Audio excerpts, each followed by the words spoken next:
Hi అండి, welcome to Ruthuprabha 186 అండి. మీరు బాగున్నారండి? నేనైతే చాలా బాగున్నాను. ఈరోజు వచ్చి వీడియో ఏంటంటే గోధుమ పిండితోనే పూరీలు అయితే రెడీ చేస్తాము అనుకుంటున్నానండి. మార్నింగ్ బ్లాగ్ అండి ఇదైతే. పిల్లలు అయితే ఇప్పుడు సండే స్కూల్కి వెళ్తున్నారండి. సమ్మర్ క్యాంపుకు పెద్దోడు వెళ్తుండు. అందుకే నేనైతే ఇది రెడీ చేస్తున్నాను. గోధుమ పిండి అయితే రెడీ చేస్తున్నానండి. ముందుగా అయితే ఆయిల్ వేసుకోవాలి. ఆయిల్ వేస్తే మంచిగా సాఫ్ట్గా వస్తాయి, మంచిగా ఉంటాయండి, బాగుంటాయి. అందుకే ఆయిల్ వేసాను. మీకు ఎవరైనా ఇష్టంగా అనిపిస్తే ఇలా చేసుకోండి, మీ ఇష్టం అండి. కొంచెం సాల్ట్ కూడా వేస్తున్నానండి.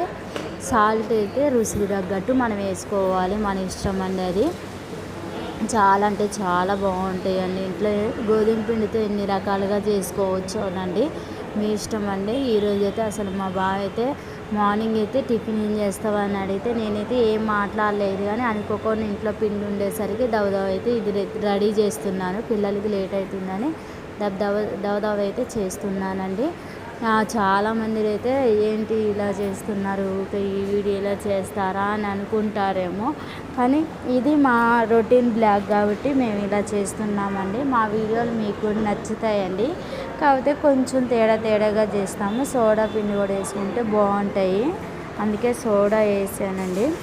అంటే కొద్దిగా పొంగుతాయి, వంట సోడా వేసుకుంటే కొంచెం పొంగుతాయి, బాగుంటాయి. వాటర్ వేసుకొని మనకి తగ్గట్టు చూసుకొని కలుపుకోవాలి. మంచిగా కొద్దిగా మెత్తగా గట్టి లేకపోకుండా ఉండేలాగా చేసుకోవాలండి. మంచిగా కలుపుకోవాలి, అప్పుడే టేస్ట్ ఎక్కువ వస్తాయి. మా రాఖీ పండుగ అయితే పూరీలు చేస్తున్నావా మమ్మీ అని అడుగుతున్నారు. అవును రానా, పూరీలు చేస్తున్నాను అని వాళ్ళకైతే చెప్పేశాను.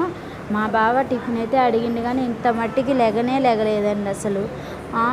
లేవని ఎంత మొత్తుకున్నా లెగట్లేదని నేనే ఇక వీడియో ముందు పెట్టుకొని నేనే చేస్తున్నా. ఎక్కువ శాతం నేనే వీడియోనైతే ముందు పెట్టేసుకొని నేను ఒక్కదాన్నే తీసుకుంటానండి.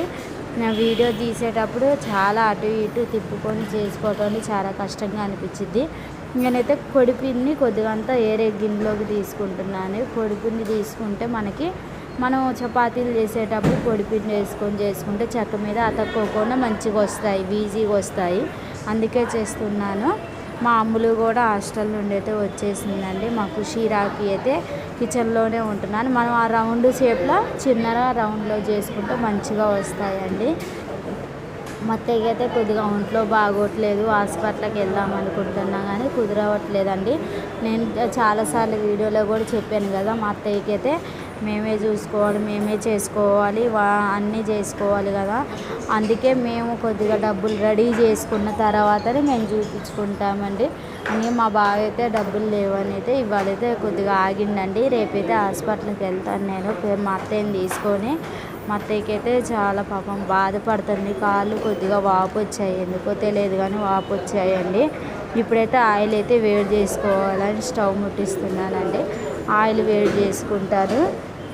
మా ఖుషి రాఖీ వాళ్ళైతే ఈవీఎస్కి వెళ్తున్నారు కదా, ఆడ సండే స్కూల్లో ఏం జరిగినా అన్నీ చెప్తున్నారండి, చాలా బాగా చెప్తున్నారు. సమ్మర్ క్యాంపుకి ఇలా మనం పంపించుకుంటే ఇంకా మంచిదండి. ఎందుకు పంపించుకోవాలంటే పిల్లలు ఇంట్లో ఉండి ఎండకు పోయి ఆటలాడి ఇవన్నీ చేసే బదులు మంచి క్యాంపుకి వెళ్తే కొద్దిగా స్కూల్కి వెళ్ళినట్టు మధ్యాహ్నం పూట దాకా ఉంటుంది, బాగుంటుందండి. పిల్లలకు కూడా ఎక్కువ ఎండ తగలదు, మంచిగా ఉంటుంది. రౌండ్ షేప్లో చేసుకొని అయితే పూరీలు రెడీ చేసుకోవాలండి. పల్చగా రానివద్దు, కొద్దిగా అంత మందంగా ఉండి రౌండ్ షేప్లో ఉండాలి. అప్పుడే పూరి అన్నది మంచిగా పొంగిద్ది, మంచిగా వచ్చిద్దండి. ఈరోజైతే ఇంకో ప్లాన్ కూడా తీసుకున్నానండి, అది కూడా చేస్తాను ఇప్పుడు. అంటే ఇవాళ ఇది చేయాలి అని అయితే నా మనసులో అనుకున్నాను. అందుకే మార్నింగ్ లేసి అయితే నేను మొదలుపెట్టానండి. చాలా అంటే చాలా టేస్టీగా ఎమ్మిగా ఉంటాయి. ఇంకా చెప్పాలంటే మీరు చూసే వీడియోస్ చేస్తున్నాను కదండి, మీకు చిట్కాలు చెప్పాను కదా, చిట్కాలు ఎలా ఉంటున్నాయో మీరు కామెంట్ చేయండి అండి మాకు. నేనైతే చిన్న చిట్కాలు అయితే చేస్తున్నాను. అంటే ఎవరైనా వాళ్ళ మనసులో ఉన్నాయి వాళ్ళు బయట పెట్టుకోవాలి. అంటే ఏంటంటే మీకు ఒక గోల్ అని ఉంటుంది కదా, ఆ గోల్ని మనం బయట పెట్టుకోవాలి అని అనుకోవాలి. నాకు వచ్చిన పనిని నేను ఎందుకు పని చేయకోకుండా ఉండాలి, నా మనసులో ఉన్నది నేను చేసుకోవచ్చు కదా అని నేనైతే రెడీ చేస్తున్నాను. చిట్కాలు అయితే చేస్తున్నాను ఈ మధ్యన. ఇగో చూడండి, పూరీలు అయితే మంచిగా పొంగాయండి. ఇప్పుడైతే కర్రీ చేస్తున్నాను, కుర్మా చేస్తానండి. ఆనియన్స్ కుర్మా చేస్తున్నాను. అందరూ ఆలుగడ్డలు వేసి చేస్తారండి. నేనైతే ఆనియన్స్ వేసి ఆనియన్స్ కుర్మా హోటల్ స్టైల్లోనైతే చేస్తున్నానండి. చాలా అంటే చాలా బాగుంటుంది, ఈజీగా చేసుకోవచ్చండి. ఇప్పుడైతే అది రెడీ చేస్తున్నానండి. ముందు అయితే పచ్చిమిర్చి వేసానండి, తర్వాత ఆనియన్స్ వేసుకోవాలి, మంచిగా మగ్గబెట్టుకోవాలి. తాలింపు గింజలు కూడా వేసుకుంటే మంచిగా తగులుతాయండి, బాగుంటాయి. ఆనియన్స్ సన్నగా కట్ చేసి వేసుకుంటే ఇంకా బాగుంటాయి. సన్నగా కట్ చేసి అయితే వేసుకోండి. ఈరోజైతే ఎప్పుడూ చేయలేదండి, నేనైతే ఇంట్లో ఇది రెడీ చేస్తున్నానండి. తర్వాత ఆనియన్స్ వేసుకున్న తర్వాత కరివేపాకు వేసుకొని కలవ తిప్పుకోవాలండి. ఒకసారి సాల్ట్ వేసుకొని మగ్గబెట్టుకోవాలి, మంచిగా మగ్గుతాయి. అలానే పసుపు వేసుకోవాలండి. మనం ఇలా కలవ తిప్పుకొని వేసుకుంటే చాలా బాగుంటుందండి.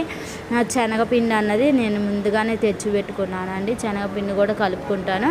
ఎసరు మరగని కొంచెం అంతా వేడి కావాలి. వేడి అయిన తర్వాత మనం శనగపిండి కలుపుకుంటాం కదండి, శనగపిండి వేసుకొని చేసుకుంటే చాలా బాగుంటుందండి. చాలా టేస్టీ ఎమ్మీగా అనిపించింది.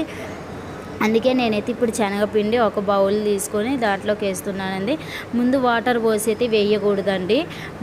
ముందైతే మనం పిండి వేసుకున్న తర్వాత వాటర్ పోసి కలుపుకోవాలి, లేకపోతే ఉండలుగా వచ్చిందండి. ఉండలు లేకపోకుండా ఇలా సాఫ్ట్గా కలుపుకోవాలి. మనం కలుపుకున్నది ఎసర్లో పోసుకొని కొద్దిగా మనం తెరలించుకుంటే మంచిగా దగ్గరికి అయిద్దండి. కొద్దిగా మనకి జోరుగా ఉన్నప్పుడే మనం దించేసుకోవాలండి, ఎందుకంటే బిగుసగా పోయిద్ది. చల్లారుతున్న కొద్దిగా చాలా టేస్టీగా ఉంటుంది. వేడి మీద పూరీ కర్రీ చాలా టేస్టీ ఎమ్మీగా ఉంటుంది. ఇలా చేసుకోవచ్చండి సింపుల్గా. మీరు కూడా చేయండి.